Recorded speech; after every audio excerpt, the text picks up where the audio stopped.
sign or something. All right.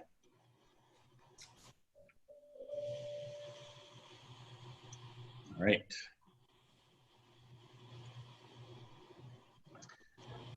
Good afternoon. On behalf of AAE Board Member and Director of Professional Development, Greg Dietz, it is my pleasure to welcome you to another webinar hosted by the American Association for Employment and Education. Today's topic is how these school districts plan back to school during COVID-19, and is co-hosted by Proximity Learning. Thanks to Proximity Learning's generous support, registration fees typically charged for non-members to attend and access AAE webinars have been waived for today's session. My name is Tim Neubert, and I'm the Executive Director of AAE. Please allow me to cover just a few housekeeping matters before we begin with today's topic. During the webinar, all attendees will be muted and the chat feature will be deactivated. However, you are encouraged to submit your questions, comments, or responses throughout the presentation via the Q&A tool within Zoom, and our presenters will allow time to address them. This webinar is being recorded and will be made available to attendees and members. If you are not currently a member of AAE, please visit our website, aaee.org, for more information. We are a professional association intent on positively impacting education through professional connections.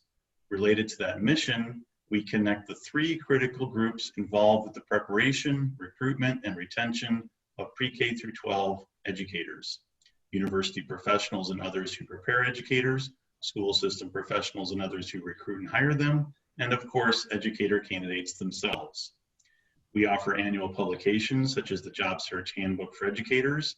We conduct an educator supply and demand survey each fall and winter, resulting in a spring report. We host a pre-K through 12 job board and a calendar of education job fairs held around the country. We host webinars such as this one on topics relevant to our membership. We sponsor teacher scholarships and school system mini grants to support teacher pipelines. And we host an annual conference and education career fair each fall. This year's events will be hosted virtually in October 2020, with Proximity Learning providing major sponsorship. Our thanks again to the team at Proximity Learning. Joining us today are Daphne Donaldson, Liz Young, Nyree Sanders, and Jim Frenchak. Daphne Donaldson is Director of Human Resources for East Baton Rouge Parish School System in Baton Rouge, Louisiana. She began working in her district 21 years ago as a social studies teacher. Daphne currently serves as board president for AAE. Liz Young is talent management coordinator for Fulton County Schools in Atlanta, Georgia. She taught for the first 10 years of her career, first at Atlanta Public Schools and then at Fulton County. Liz also serves as Director of Membership for K-12 on AAE's Board of Directors. Nyree Sanders is Director of Human Resources for Newton County Schools in Covington, Georgia. She has spent her 24-year career working in human resources, the last dozen years spent in K-12. This year, Nyree served on AAE's editorial committee for this year's Job Search Handbook for Educators. Jim Frenchak is Partnership Director for Proximity Learning Incorporated, an ESS company, and is based in Richmond, Virginia. He joined Proximity Learning in 2015, but has held roles in the K-12 space, including teaching, for over 45 years. Thanks again to Jim's company, Proximity Learning, for co-sponsoring today's webinar. Thank you for joining us today, everyone. I'll now turn it over to you, Jim. Thank you very much, Tim, and thank you, AAEE, for allowing us to sponsor this. And I want to say right up front, Nyree and Liz and Daphne, thank you so much for being a part of this afternoon. We want to review, these three women are going to be our panelists. We want to review several questions that I know that many of you in the audience are going through or have gone through or struggling with. And so we're going to go ahead and get started. And the first question out of the box we're going to do is, what is your current plan for virtual versus in-person learning for the new year? So Daphne, would you like to start? Yeah, thank you, Jim. So for our school district, the East Baton Rouge Parish School System, we actually have started virtually. So right now, our students are learning in a virtual environment.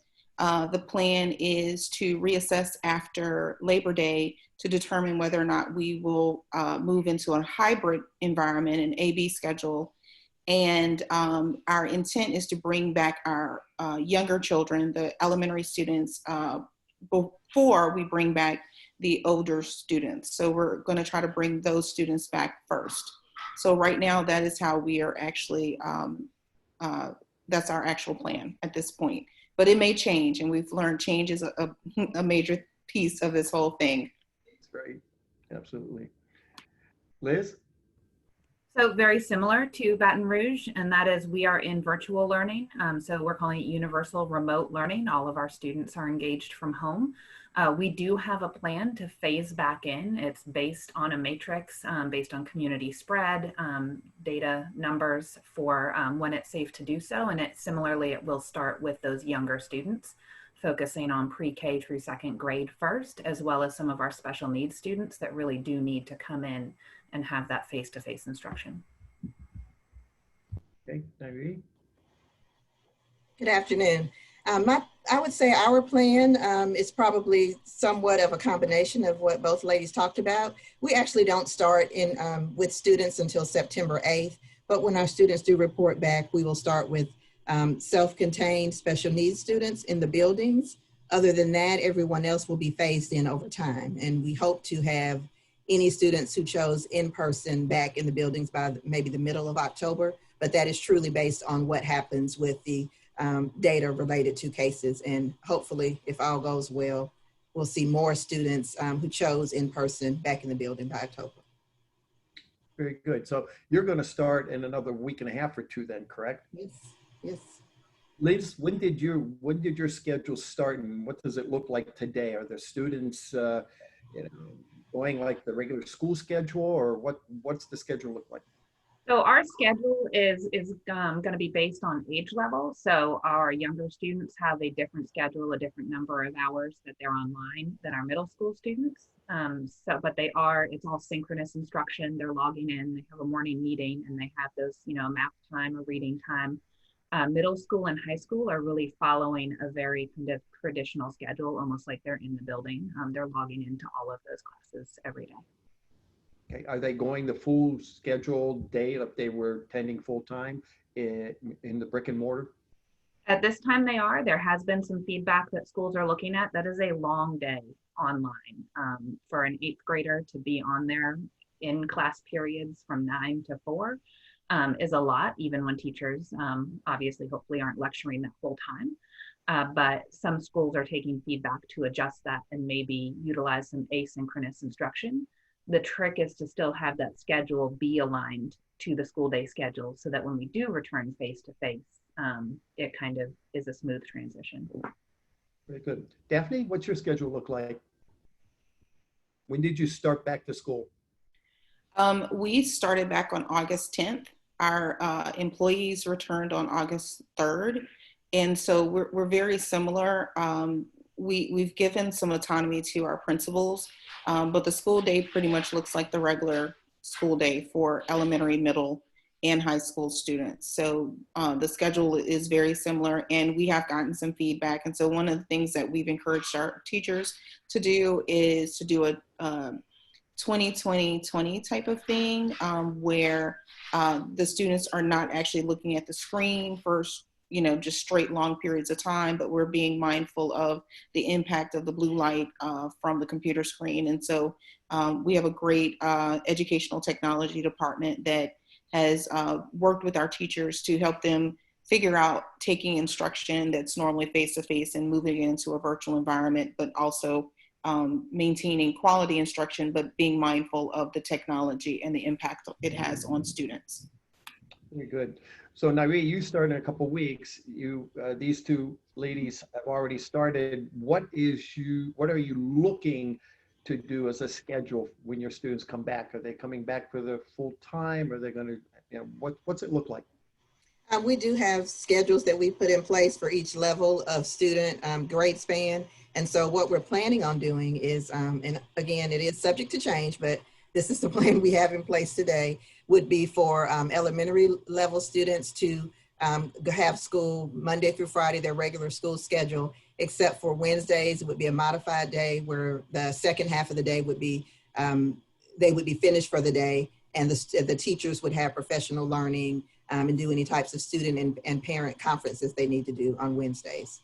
That's for our elementary. Then for middle and high school, we would have similar to where they still sign on and have school all day long, except for in the afternoons after lunch, it will be some type of asynchronous versus synchronous schedules, and it will be either A/B. So depending on what day of the week it is, they would not have instruction the entire day in the afternoons. So we're looking at a combination. Again, this is for our virtual students, but we also have a third option, which is self-paced. So for K through 12, we are now offering self-paced, which means that those parents who choose not to have their students have a live teacher, they would be able to go onto the platform and work with their student to make sure that they do all of the assignments, and we would just have a teacher providing support and checking their rosters for attendance. Very good. What type of staffing challenges did or do your districts, did they have in the spring, I should say, and what are they today? And maybe you can include when, like Liz, you said the teachers are going to be at school maybe, and what do you do with the staff children? Maybe you can respond to that, Liz. Yeah, sure. So as far as staffing in the spring, it's actually been really interesting because it's such a different year. But in some ways it's been beneficial. Some of the turnover that we might have normally seen, people are deciding not to move in the middle of all of this. Or there were other districts around us that actually decided to do a hiring freeze, which we didn't do a hiring freeze. And so there were more applicants available. So we're actually, just in terms of hiring and vacancies, in a pretty good spot. Of course, keeping an eye on the student enrollment and where those staff are going to be, just with all of the changes, I think is the tricky part at this point. What was the second part of that question, Jim? Well, Staff with children. Staff with children, yeah. So that definitely, for a while we were going to be going back face to face. That was our original plan. And so that wasn't really on the table as an issue. And so when the decision was made to go to universal remote, of course, that's the next big thing, right? If I'm a teacher and all of our teachers do have to report to the building, what am I going to do with my kids that now aren't reporting to school? And that was a really difficult decision for our leadership to make, because not everyone who works in the district is in a position to be able to bring their kids to school with their space. But that decision was made that it was in our best interest as a district for our employees to be able to do that. And there is a waiver that they sign, and they are able to bring, if they work in a space, an assistant principal in an office or a teacher in a classroom, if they work in a space where that can work and their kids can be there and be supervised and isolated, they are allowed to do that so long as they are school-age children. So not infants, not college kids, not that they would want to come, but that's how we've worked that out. And so far, it seems to be working pretty well. Very good. Daphne? So for us in the virtual environment, what we did is we allowed employees to opt to telework. And so we have probably about 1,600 employees that are teleworking from home. So they either opted for, because of health reasons that they were concerned to come back into the building, or because of childcare. And so they had to meet certain criteria, and they also had to indicate that they would be able to actually do their work from their home site without accommodation. And we had employees who applied for that. Some of those employees have since returned back to the building because they found it was a little bit easier to work in the building versus working at home. I'm at home today, and you can probably hear the bird and the dog. And so you have those challenges when you're trying to deliver instruction at home. So we provided that option. We have not brought back all of the employees. So our next challenge that we anticipate is going to be when employees have to return. And, the childcare piece is going to be a challenge for us, because there are some questions with regards to if we come back in a hybrid, how does that look? Do you allow the employees' children to go back to their regular classes and attend those all day every day, and what impact that's going to have on the legal implications of, a fair educational opportunity for all students, because there's some concern that it looks a little bit unfair. So we're still looking into those things, and we definitely have some challenges. And I think a big piece is collaborating with other districts like we're doing right here to find out how they're managing all of these things. So I'll be calling Liz to find out how they're managing the college students coming in with their parents. Nyree, would you like to respond to that question as to what staffing challenges your district had in the spring and what are they now? I mean, you were still having some staffing issues, and how you handling the staff with children? Yeah, in terms of staffing challenges, I felt that in the spring we were pretty much finished with hiring, and because of that, it did make it much easier for us to get through our processes, and everything almost was already electronic. We were able to do a lot of things virtually, including interviewing, hiring, participated in the AAE job fair, virtual job fair. So there were opportunities to handle most of the staffing issues. And because we started earlier with contracts and hiring, we were able to get most of our teachers hired. We slowed down once we knew that there may be our enrollment may vary for this upcoming year. So we have a few positions that we didn't fill towards the end of the school year. And now we're working with those principals to try to find candidates who are qualified to come into the district. But in terms of staff with children, we are doing our best to work with individuals. Just similar to what Daphne talked about, we are asking those individuals who have medical issues or have childcare issues to let us know, and then we work with their principals to determine whether or not they can perform their job at home and still complete their entire work day and meet the needs of the students they're serving. And so far, we have been able to work out most situations. It's just a matter of, like you said, transitioning students and teachers back in the building. How does that look, and when can we finally start that process? Well, very good. All of you had mentioned that your current staff is going to be either teleworking or coming to school like Liz. You can see that's not a green screen behind her. That is the lab for chemistry, is it? Yes, it's a chemistry lab. Chemistry that I lab. So they're all coming back to school, doing it in school, or else they're being at home teleworking. I guess my question is how did you all get your teachers prepared for virtual instruction for this school year? Nyree, you want to start? Yes.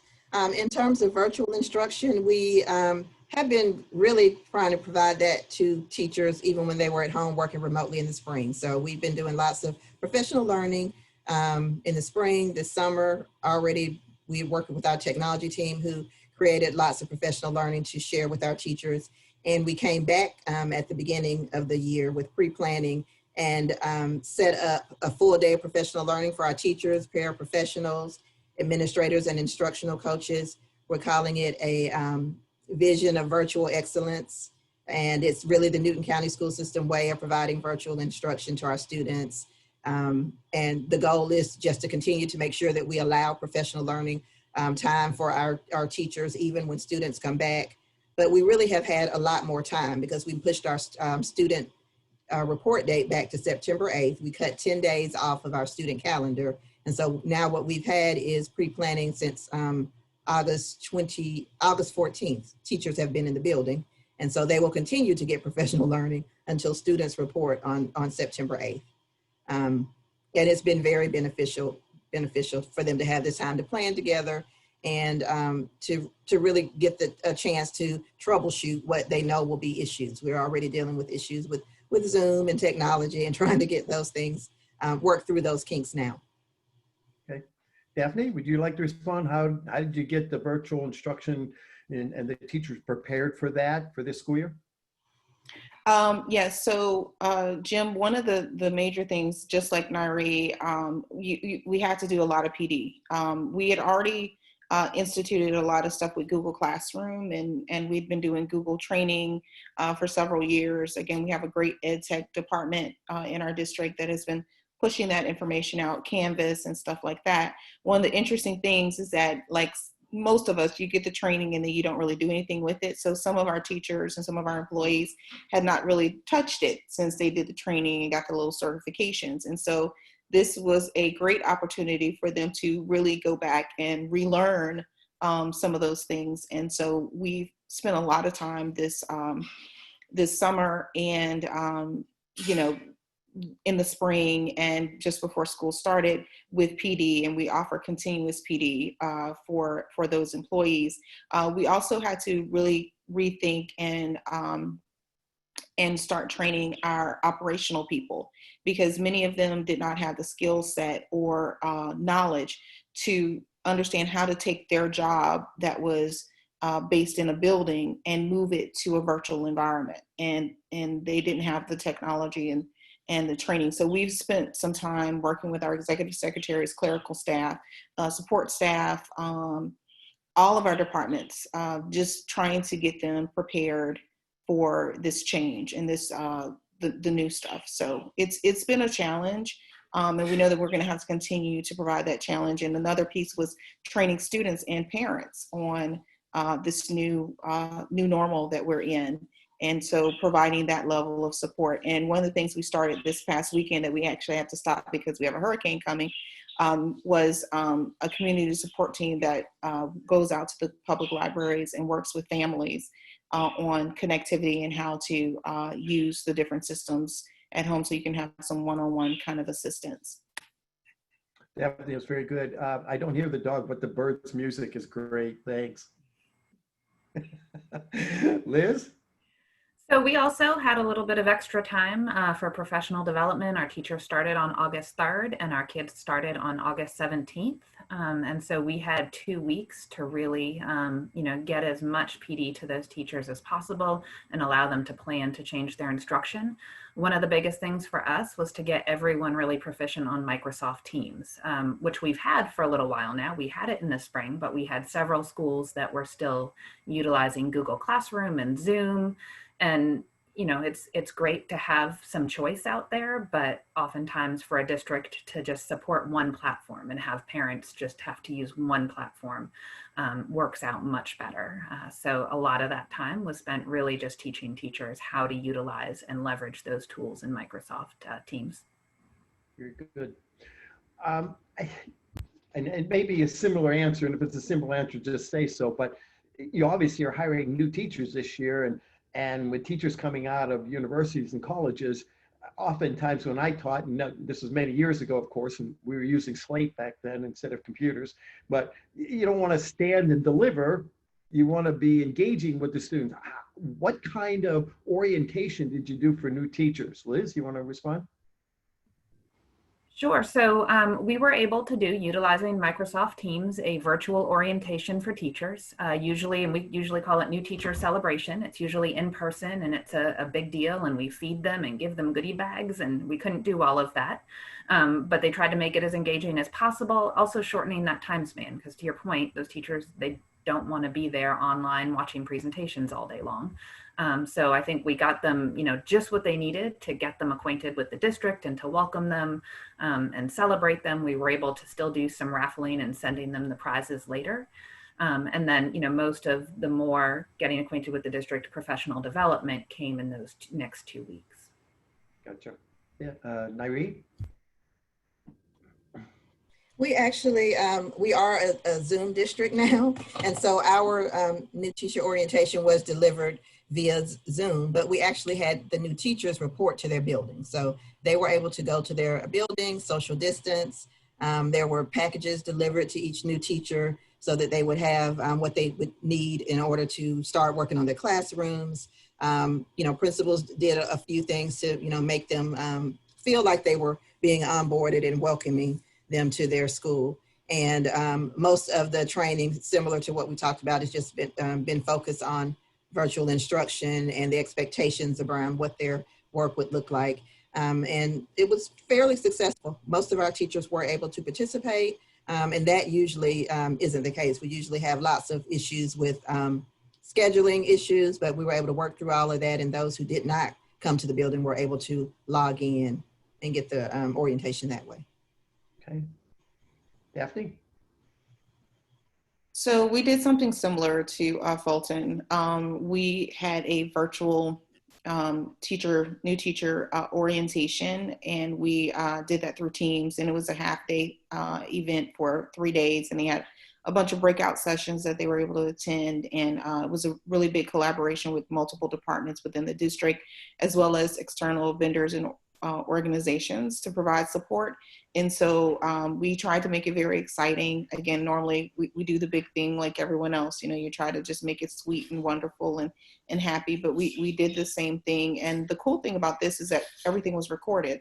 So those teachers were able to go back and watch some of the trainings that they received later on. So they have access to that. Which is great, because sometimes you go to a great orientation, great training, and you don't remember anything, or you missed something, or you didn't take a note, or you missed a great session. So those new teachers were able to participate in that way. We also hosted a HR boot camp for our administrators to onboard new administrators as well as experienced ones on just understanding how to lead in this new environment of virtual education and a virtual workforce, and how to prepare for that. So we did that, and then we also did we had a bunch of virtual boot camps. I don't know why we did them back to back like that. We almost died. I have a great team that put all of that together.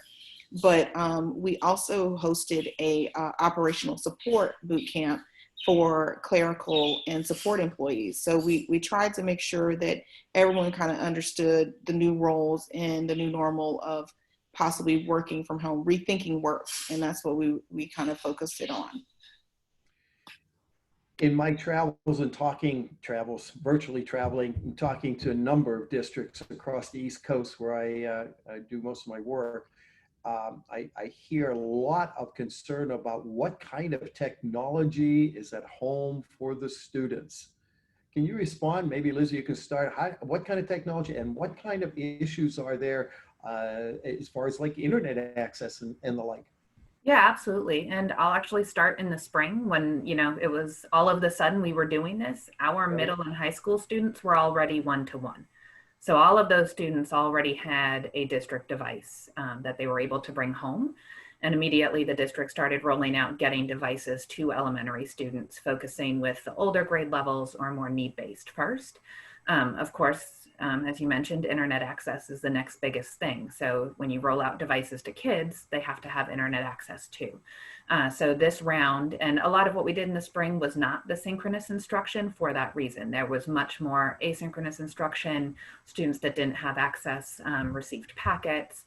And so now with it all being synchronous, the district's done a really great job of getting devices to, I believe right now, it's only 3rd through 12th.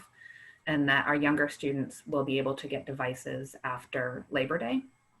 And then the other thing we did was implement hotspots as needed. So when you call our tech hotline, the first question they ask you is, do you need internet? So they're now able to deploy those hotspots to students that need them. So the vast majority of our students should have access to a device as well as access to a hotspot. Daphne? So for us, we started in the spring as well. We were very fortunate that we had a pretty much one-to-one at the high school level. But we deployed devices, our principals and employees in the district really made sure we got those out to families, as many as we could connect with in the spring and to get them started. Connectivity, of course, is a major issue, right? How will kids get online? So we are offering hotspots as well. We've worked with several providers that have provided us with hotspots for those families. And we still have some students and families that we haven't connected with, which is, again, a challenge. And lots of districts are going to see that you're going to think you've caught everyone and you're not going to catch everybody. We have 40,000 students, so we want to make sure every one of them has that connectivity. One of the other pieces is we have a website where families can go on to request hotspots.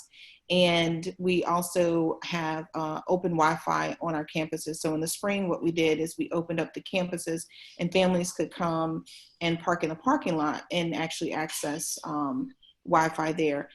Wow. Our IT department has also collaborated with the housing authority in our area. And so there's Wi-Fi available for the children who live in some of our public housing units across the city. And so that's been a big help as well. Our public libraries, of course, have Wi-Fi availability. But if you're in a rural area, I think the rural communities are probably the most challenging because they don't have towers. And so most of us, we can take our cell phones and pay $10 and change our cell phone into a hotspot. But if you live in a very, very rural community, that's a challenge because you don't have any towers. So I know that those challenges look very different in different places, but that's kind of how we've been doing it, very similar to Fulton County. And I know that Covington, that Nyree's community probably has been doing the same thing. Okay. Nyree? Yeah, I would agree. We are not a one-to-one district. We would like to be. So we do have a plan to make that happen. But what we were having to do in the spring as well as now is just contact our families, find out if they need devices. If they need multiple devices, we're able to get those to them. And not all of the students in our district need devices. So it's really a matter of getting with those families individually, finding out which devices they need.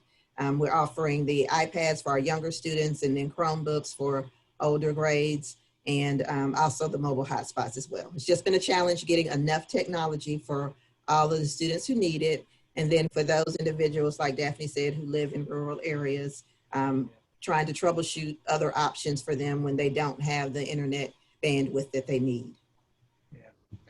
Well, I know that in the spring, many states, governors, local municipalities, and so forth have said no new material, no assessments, whatever the grade was that they had at the end, that's the grade they give them. Well, obviously, we can't keep doing that. So one of the big burning questions in my mind is, at least, is that how will providing this instruction and assessments be impacted for this new school year? New instruction, you all going to try to do assessments online, and what's that going to look like? Go ahead, Nyree, I'll let you take that one first. Well, online assessments, we have lots of practice with that here in Georgia. So that won't be anything new. The difference would be if we're talking about students who are not in our buildings taking any types of state assessments, we'll be waiting for more direction on how that looks.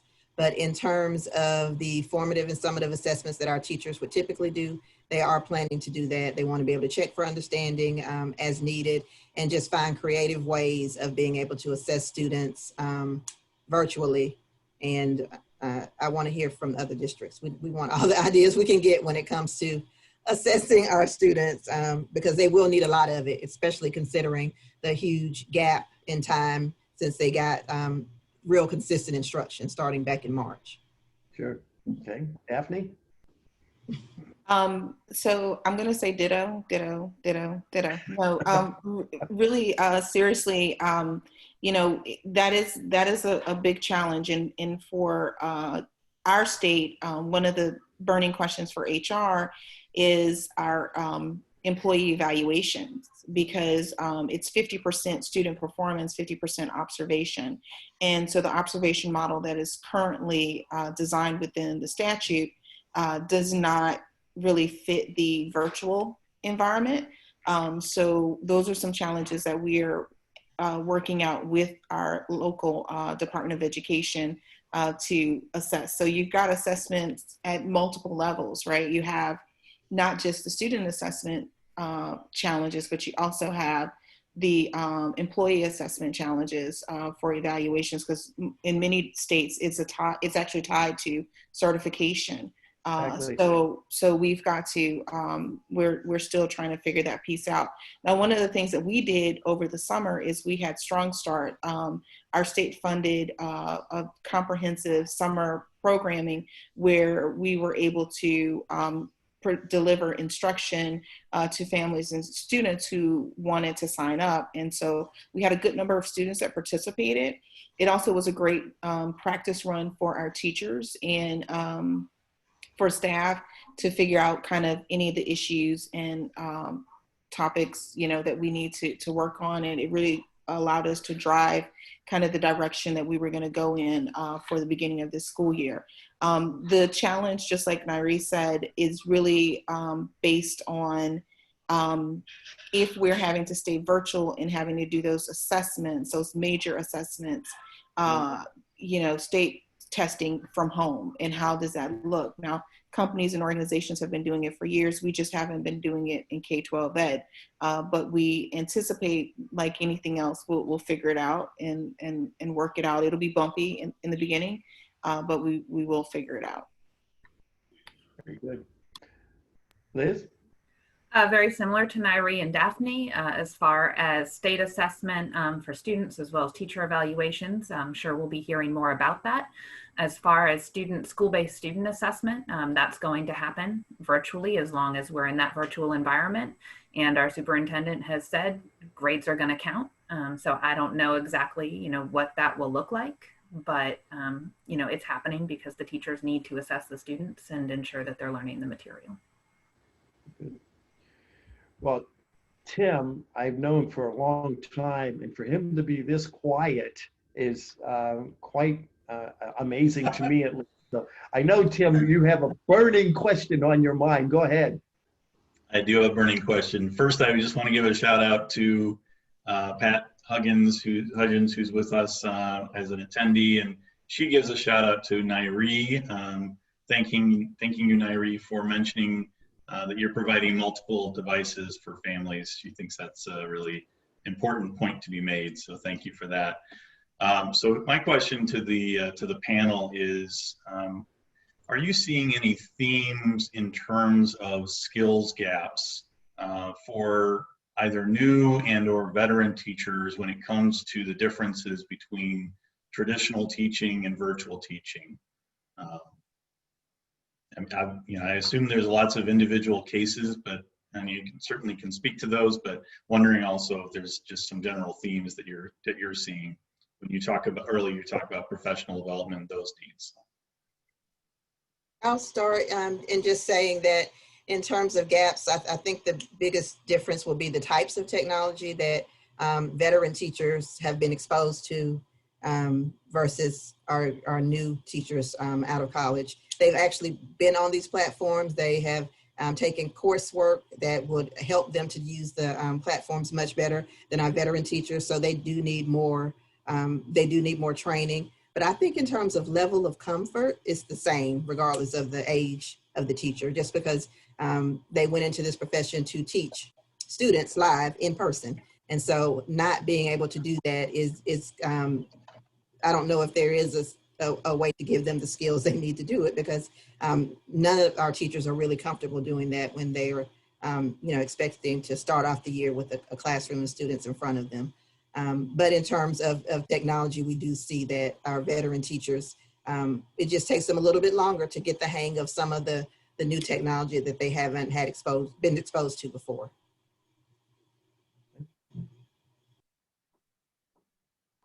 Daphne, Liz? I can kind of add on to that. I definitely agree it's the type of technology, like I was saying, in terms of transitioning to Teams. So if you're a teacher and you've been doing Zoom and Google Classroom all along, then it is a big transition to then go to a whole different platform, which even for me doing interviews and meetings was a bit of a transition to start using Teams. But, in terms of just instruction, and I don't work directly with teachers in the building, but, in my mind, those gaps in person become the same gaps virtually, right? Like if you want to lecture all day long in a real classroom, that's going to be a problem virtually as well. And so I believe that the work we've done with teachers, even when it wasn't virtual, is going to help virtual in terms of our PLC format so that they're all planning together, as well as our instructional strategies and how we format that. Good instruction in real life should lead to good instruction virtually. In my experience in talking to districts, I have heard and found that some of the best classroom teachers make the worst online teachers, and some of the worst classroom teachers make the best online teachers. So go figure. But hopefully with a little bit of professional development, we all can get into this space, because in our opinion at Proximity, this is the future. it's going to move more and more towards this direction. I just wanted to add, for us, I think one of the major things that we did to kind of touch on what Tim mentioned, we're actually allowing student teachers to work within our school system this semester, which is a really great opportunity for those student teachers to practice in a virtual environment. And then once we move to hybrid, they get to practice in a hybrid environment. And so it's going to make a really big difference for them as they come out of college, prepared for this new normal. And just like Jim said, the future, right? Knowing that technology is, it's here to stay, and it's not really new. It's been around for years, starting with Blackboard. I mean, I remember when Blackboard was free, and teachers could use it. And I used to use it, and I haven't been teaching for 15 years. And so I used it in the classroom, and I thought it was an amazing tool. And to see how everything has evolved into great concepts like proximity, great concepts of virtual, I think that's it is the future, and our teachers have to be prepared. Now, we have seen an uptick in our district of retirements from some of our veteran educators because they feel like this is way too much. Just, having to learn a whole new system, and then the health concerns and the stress. So we have seen a small uptick of retirements that have hit us, and we anticipate a few more once we actually come back to that face-to-face model and environment. Very, very good. So, Daphne, back in the 70s, I used the Blackboard, and it was free too. I just didn't like the chalk dust. But that's a great segue, Daphne, because I would like to get Liz and Nyree to respond to that as well. How are you handling, because student teachers, because we know the future of teachers has to be coming from the universities and student teachers. How are you doing that for this year? Because we all know there's hundreds of thousands of vacancies this past year that have never been filled, and the teacher shortage is definitely at a critical high level. So how are you handling the student teachers for this year? Absolutely, I can respond to that. So we have a pretty well-developed, we call it their teacher interns, not student teachers, and it's a year-long program where they start during pre-planning, and they're really involved with their school and their cooperating teacher all year long. And so this year, the only difference, and we work very closely with some very specific partners, is that those students from most of the universities around here aren't supposed to be on their campus, and they're not supposed to be on our campus either. So while our teachers, our employees are reporting to the building, our student teachers, teacher interns cannot. But they got a laptop from us, and they have a cooperating teacher. And so they're still completing their student teaching and engaging with their cooperating teacher and students virtually. Just out of curiosity, Liz, is the district in Fulton County Schools allowing them to do some instruction virtually for the? Oh, absolutely. Good. Now it's the program is scaffolded, so okay. For most of the first half, they're really more observing and meeting in those PLCs and planning. It's not until second semester that they really start teaching some more lessons and taking over the class. So presumably they'll actually be back in person by the time they're really ready to start doing more teaching. That makes a lot of sense. Okay, Nyree, would you like to respond? Yes, well, of course, our student teachers have not started yet, but it will be a similar process to what Liz is talking about. When we do start with students in September, those individuals who have the option to be able to come to the building will be allowed to do that. I didn't mention when we talked about technology that we use audio enhancement devices and cameras that are installed in all of our classrooms. So that's one benefit for those teachers who do decide to and are able to come to the building to work. They already have that, as well as, obviously using Zoom, but they have different tools that are not available to them at home. So that's also made a difference for a lot of our teachers wanting to come. And that's something that we do like to, with student teachers, give them more of experience with that, because that's not necessarily something that they will see in most classrooms. So it's recording the lessons, it's sharing that feedback with them. I feel like this will give them a lot more opportunities to get feedback than they would have received if it was just them in one classroom with the teacher. And so we're hoping that we'll have more of them that want to come back to the buildings when we start in September. Very good. All right. Well, boy, very, very good answers. Tim? Well, I do have a question that came in, and I also want to just reiterate a reminder to all attendees that you can use the Q&A feature of Zoom to post any questions or comments that you have for our panel here. So the question that's come in, and recognize that you're all in human resources, human capital roles, but looking for, she's wondering what you're doing about your most at-risk students. You know, what are you doing? What kind of things are you doing to try to reach them? Especially, I think it was mentioned earlier, in some cases, I think Daphne mentioned you've not been able to connect with students at all. So just what kind of efforts is the district taking to reach those students? So what we started was, and it's an HR piece as well as a curriculum piece, I think.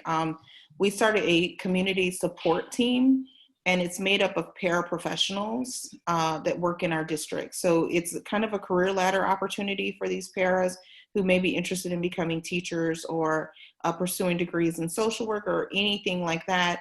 And they go out and represent the district at local libraries and churches to help get us connected. We also have a call center that was supposed to start this week, but again, we're closed because of hurricanes. So we're starting it next week, where we're going to be calling families and trying to reach out some more, especially when we don't have correct information on where students are living.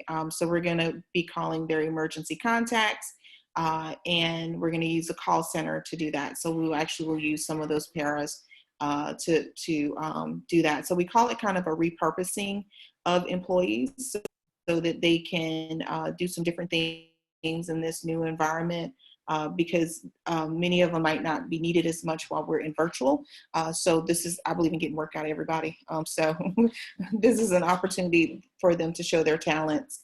And we've got an amazing team. They volunteered to do it. We are paying a stipend, but we're also going to encourage them to go into our career ladder program so they can move into different opportunities within the district so we can kind of grow our own. So we're excited about this. We started it this weekend, had some great feedback on it, and we just anticipate expanding next week when we come back after the storm.